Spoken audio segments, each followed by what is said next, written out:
শুভ শারদিয়া সবাইকে, আর সবাইকে দুর্গাপুজোর আগাম শুভেচ্ছা। পুজো তো চলেই এলো, আর পুজো যেহেতু চলে এলো তাই জন্য পুজোর মহালয়ার দিন আমি বেরিয়েছিলাম একটু ঘুরতে।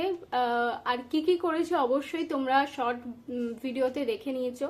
আমি তোমাদেরকে বলেছিলাম যে আমি লং ভিডিও পোস্ট করব, কিন্তু করতে পারিনি। তো আজকে আমি ভিডিওটা করছি, করে তোমাদেরকে এডিট করে আজকেই আমি চেষ্টা করব পোস্ট করে দেওয়ার, কারণ পুজো চলে আসছে, পুজোর ভিডিওগুলো অবশ্যই তোমাদেরকে শেয়ার করব।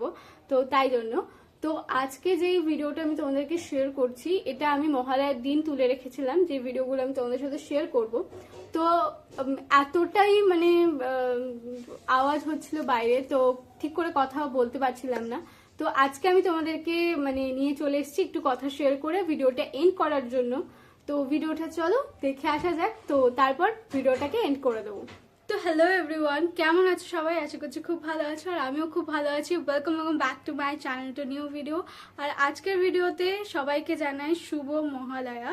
তো আজকে মহালয়ার দিন, আর সকাল সকাল যদি একটু ঘাটের পাড়, একটু কুমোরটুলির মায়ের দর্শন এসব যদি করা যায়, তো জাস্ট মহালয়ার দিন। আর এরকম একটা বিশেষ দিনে যদি মার দর্শন করা যায় তো আর কিছু চাই না। তো সকাল সকাল আমি এখন বেরোবো, প্রথমে যাব মন্দির, আর এখন আমি মন্দিরেই দাঁড়িয়ে আছি। অবশ্যই আমার পেছনে আমার মা আছে।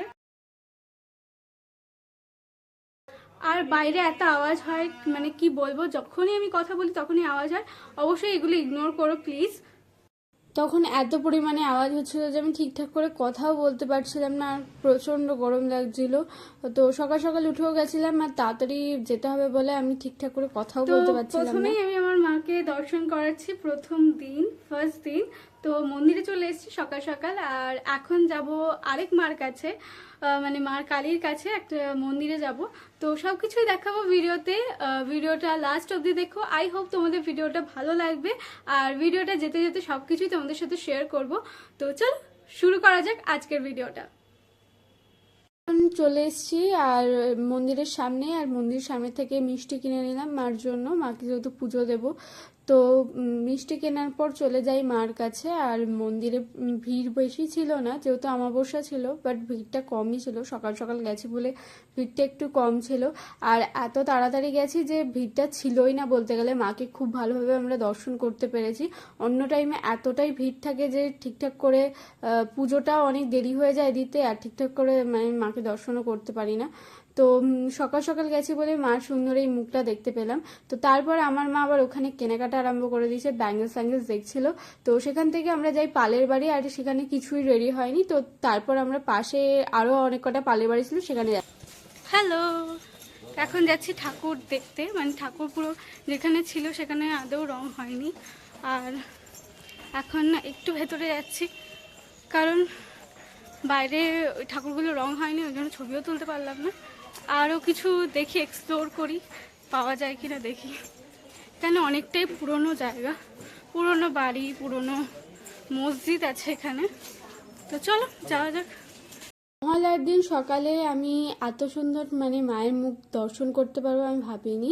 আর খুবই সুন্দর লাগছিল দেখতে, রং করা মানে পুরো কমপ্লিট হয়ে গেছিলো। এগুলো আশেপাশে সব জায়গায় পাঠাতে হবে, আর মহালয়ার দিন গেছি বলেই হয়তো অবশ্যই দেখতে পেয়েছি, তারপরে হয়তো গেলে এগুলো থাকতেও না। আর এখানে আরও প্রায় 20-25টা মতো ঠাকুর ছিল। আমি সমস্ত কিছু কভার করতে পারিনি, কারণ সবাই কাজ করছিল, আর সব কিছু তো সবাইকে ডিস্টার্ব করে করাও যায় না। যেগুলো রেডি ছিল আমি সেগুলোই তোমাদের সাথে শেয়ার করছি। এখানে যে কটা রেডি আমি তোমাদের দেখালাম সব কটাই সুন্দর। আর এখানে বাইরে রাস্তার পাশেও এরকম লক্ষ্মী গণেশ মানে এখনো রেডি হচ্ছে, পুরোপুরি হয়নি। আর যেহেতু অমাবস্যা সেহেতু এখানে কালী ঠাকুরও রেডি হচ্ছে। এখানে দুর্গা ঠাকুর, প্রচুর দুর্গা ঠাকুর রয়েছে এই মানে এই জায়গাটায়। তো একই দুর্গা ঠাকুর প্রায় 100-এর ওপর রয়েছে, 50-60টা মতো ছিল ওখানে দুর্গা ঠাকুর। পুরো মানে সবই একই দেখতে, একই রকম, এখানে কিছু আলাদা মতো দেখার নেই। আর ওই জায়গাটায় থিমের ঠাকুর ছিল, যেটা তোমাদের প্রথমে আমি দেখাই। আর সেখানে প্রচুর সুন্দর সুন্দর ঠাকুর ছিল, আমি তোমাদেরকে দেখিয়েছি। আরও প্রচুর ছিল যেগুলো আমি দেখাতে পারিনি। অবশ্যই আমি নেক্সট টাইম তাড়াতাড়ি গিয়ে তোমাদের সাথে শেয়ার করব। তো তোমাদের মহলায় কেমন কাটলো? এই ঠাকুরটা না আমার দেখেই জাস্ট মনটা ভরে গেছে। আমি এখানে অনেকক্ষণ দাঁড়িয়ে পড়েছিলাম, আমার খুব ভাল লাগছিল, খুব কিউট লাগছিল, যেহেতু গণেশ ঠাকুরটা কোলে বসেছিল। আর এই ঠাকুরটা খুবই সুন্দর, মানে সবাই এক জায়গায়, লক্ষ্মী, সরস্বতী, কার্তিক, গণেশ সবাই এক জায়গায়, মানে একটা চালির মধ্যে ছিল, বেশ ভাল লাগছিল দেখতে। আর মায়ের মুখটা খুবই সুন্দর, চোখ দুটো এত সুন্দর লাগছিল দেখতে, খুব ভাল লাগছিল আমার। আর মাটির গয়না পরানো ছিল, তো খুব ভাল লাগছিল দেখতে, তাই না?